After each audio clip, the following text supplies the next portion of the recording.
Hi everyone, I'm Melanie and welcome back to my channel. Today, as it is the end of June, is officially the middle of the year, so I will be doing the mid-year book freakout tag.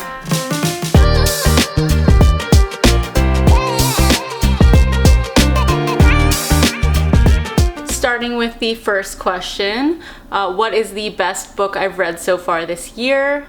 I will have to pick I Who Have Never Known Men by Jacqueline Hartman. This was actually the very first book I read this year, and it was an instant 5-star for me. If you haven't heard anything about this book yet, it's best to go with not knowing anything, though I will say it is quite depressing and a bit bleak, but there's a lot of beauty in the bleakness of this book, which is what resonated with me the most. I don't even know how to really describe this, so I just recommend it. It's very short. I think it's only like 200 pages. It's even under 200 pages. Everyone who I've recommended this book to has loved it as well, so just go for it. The next question is, what is the best sequel you've read so far this year? I would have to say it is Map of the Otherlands by Heather Fawcett, which is the second book in the Emily Wilde series. I did really like Emily Wilde's Encyclopedia of Fairies, but this one definitely was a lot better for me. I think it picked up in the pacing a lot more, and there's a lot more going on, and the vibes were just beautiful. It's like cozy fantasy, but not too cozy because there is a lot of evil stuff going on. But I very much enjoyed the sequel, and I'm excited a third book is coming out, and I will definitely be reading that as well. And the next question is, what new releases have you not read yet but want to? I definitely really want to read The Ministry of Time. That's a more newer release. I've seen a lot of people reading it, so it is, I guess, popular now, but I do want to wait for the paperback version to come out, so it might take me a bit. Hopefully it comes out this year, though sometimes that takes a long time, and it sounds very interesting to me, so I might cave and pick up the hardback at some point this year. Another new release that I'm excited to read is I'm Afraid You've Got Dragons. I haven't read Peter S. Beagle yet. I know he did The Last Unicorn as well, which has been on my list. This one specifically caught my attention because having dragons as more like rodents or pests in your home just sounds like such a fun concept. So I'd be very curious to see what a dragon exterminator is like. I definitely have been leaning more towards cozy fantasy, more fun kind of playful books, so you'll see a theme here. It's usually a nice reprieve from some of the darker books that I do like to read, so I always like to throw them in there occasionally. And next question is, what was my biggest disappointment of the year? This one's a tough one. I will go into a lot more detail in a separate video about what about this book made me hate it so much.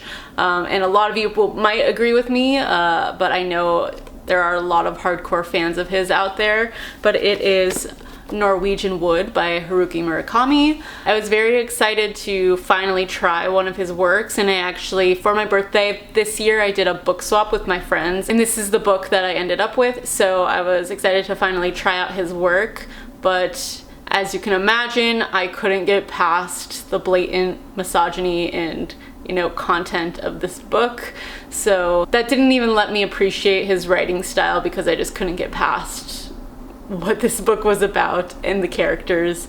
So I'll go into a lot more detail later, but that's definitely my biggest disappointment, and I don't know if I will try anything else from him again. I kind of promised my friend I would, so we will see, but not at all high on my priority list to read anything else from him. On a happier note, what was my biggest surprise this year? That would definitely be My Year of Rest and Relaxation by Ottessa Moshfegh. This was actually my first book from her. As someone who loves weird girl lit, I didn't expect to like this as much as I did, just because of the premise didn't seem that interesting, and I didn't understand how that could cover almost 300 pages. This is a book my boyfriend bought me without knowing anything about it, and he thought I would like it, and he was actually right.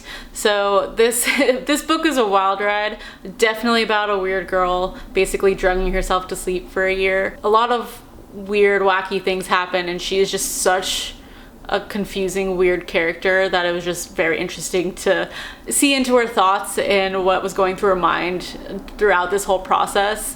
It was just kind of absurd, and I loved how playful the writing was. So I definitely want to read more from Ottessa Moshfegh in the future. Next question is, what is my new favorite author? At the beginning of this year, I was really excited to finally read Juniper and Thorn by Ava Reid.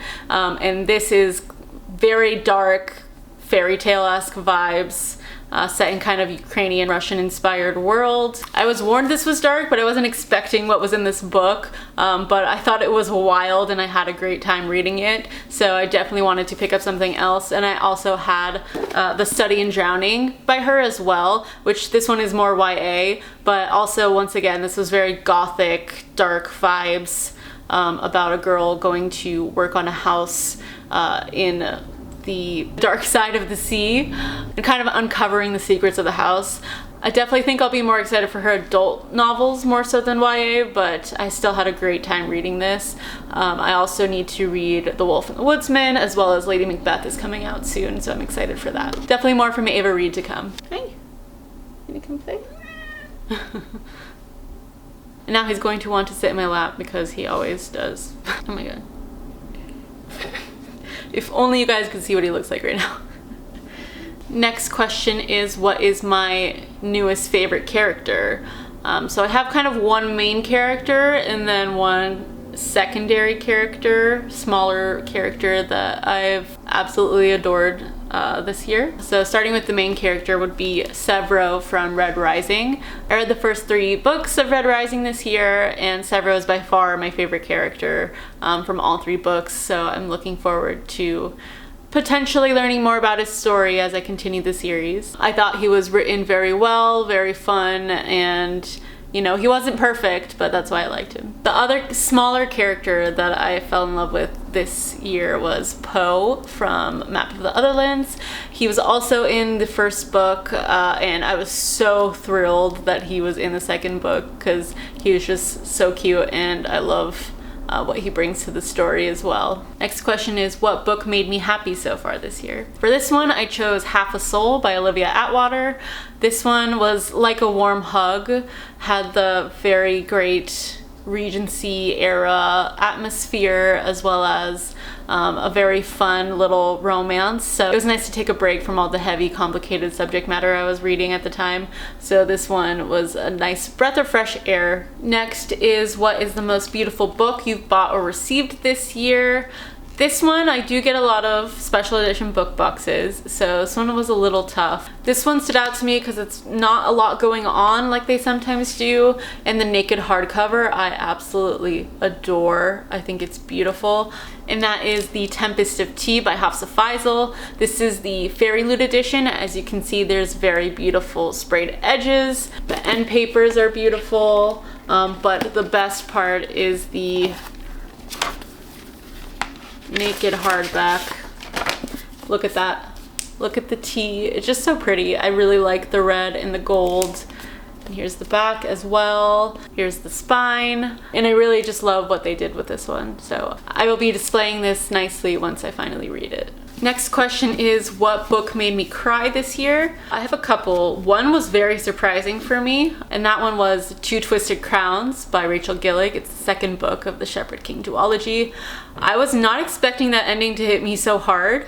If you know, you know, but I guess I got attached, and I didn't realize it until the end, so I don't want to spoil anything, but if you've read it, you probably understand what I mean. Another one that was surprising because it was a death, but not surprising because probably a lot of people loved this character as well, was Morning Star. And you would also know what scene I'm talking about if you've read this series as well. So, yeah. This is what I'm seeing from my angle. The last question for today is, what books do I really want to read by the end of the year? That would start with She Who Became the Sun by Shelley Parker Chan. I've been putting this one off for so long, mainly because I was waiting for the sequel to come out in paperback, which I believe that happens in August, so I should start reading this soon. I don't know why I haven't decided to pick it up yet, but that is definitely on my list. I also want to get to Sword of Kaigen, as well as Blood Over Bright Haven by M.L. Wong. I've heard such great things about her books. I really want to get into them. I've been meaning to buy them, but you know, they're not at Barnes & Noble usually, so I have to order them online, so it's taking me a little longer to get there, but I will. That's top priority. priority this year for sure. I also want to read more from Kurt Vonnegut. He's one of my favorite authors and he's written so much, so I want to get through a few more of his books. And I also think I'll pick up Mexican Gothic for fall this year because I didn't end up doing it last year and I regret it, so definitely want to get to one of Silvia Moreno Garcia's works. I haven't read anything from her yet. And that is the end of my mid-year book freakout tag. Thanks for tuning in and I look forward to seeing you again. Thanks for watching. Bye!